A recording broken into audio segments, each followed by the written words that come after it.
Baik, untuk mengetahui perkembangan politik di Perak, Harits Ashraf Hasnan sedia membuat laporan terkini. Baik Ashraf, petang tadi sudah sedia maklum Ahli Dewan Negara Perak, Datuk Seri Anwar Zaini berkata tiada parti politik yang mempunyai majoriti mudah untuk membentuk kerajaan negeri Perak yang baharu buat masa ini. Tetapi bagaimana kita mahu memahami dengan belanjawan Perak, adakah ini juga terpaksa ditunda? Ashraf.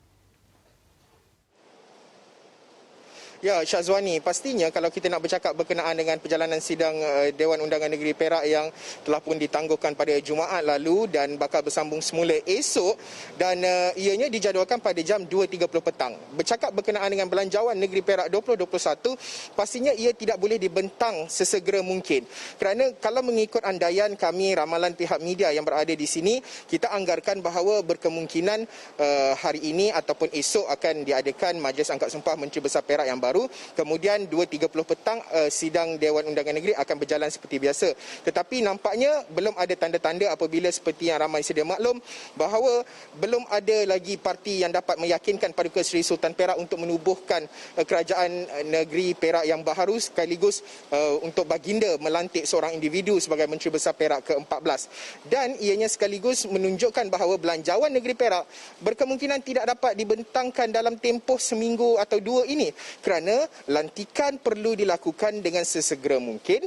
Kedua adalah perlu wujudnya exco ataupun barisan kerajaan negeri. Dan yang ketiga, adakah kerajaan yang akan terbentuk ini akan bersetuju dengan kerangka belanjawan yang telah pun dibuat sebelum ini yang gagal dibentang oleh Datuk Seri Ahmad Faizal Azumu. Jadi ini merupakan antara lanskap politik yang dan juga impaknya yang perlu kita fahami. Dan apa kata kita dengarkan dahulu sedikit petikan apa yang dikatakan oleh Datuk Seri Anwar Zaini ketika bertemu dengan media lewat petang.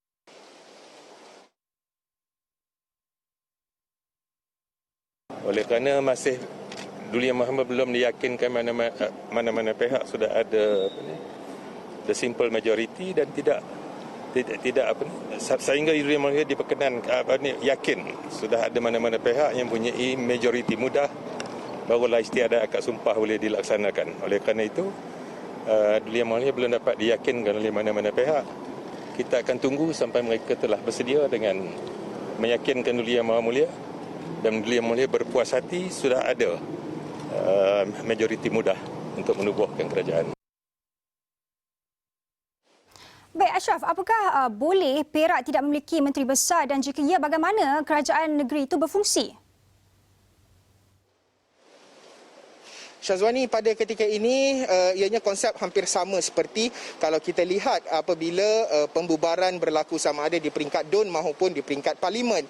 Kerajaan sedia ada itu akan tetap meneruskan tanggungjawabnya tanpa boleh mengumumkan sebarang peruntukan belanjawan iaitu yang dipanggil sebagai kerajaan sementara ataupun caretaker government.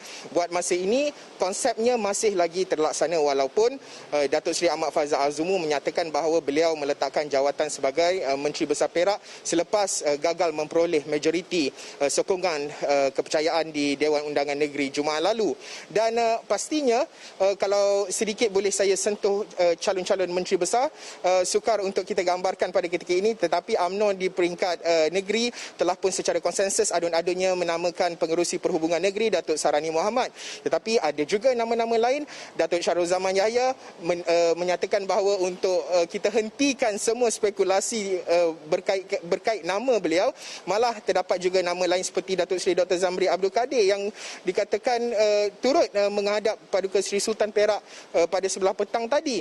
Jadi nama-nama ada 3 nama sebenarnya in favor di peringkat UMNO, malah jika wujud juga desas-desus menyatakan sekiranya wujud kerajaan negeri campuran berkemungkinan adun tebing tinggi Dr. Aziz Bari dari DAP juga kita tidak boleh menolak kemungkinan beliau juga boleh menjadi Menteri Besar Perak ke-14. Jadi banyak persoalan pada ketika ini yang masih belum terjawab. Kita tidak tahu lagi, kita menantikan kenyataan rasmi lanjut dari istana. Esok belum ada lagi nama-nama individu yang dijadual menghadap Paduka Seri Sultan Perak.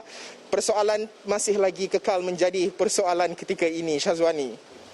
Baik, terima kasih Ashraf atas laporan itu. Laporan lanjut di astroawani.com.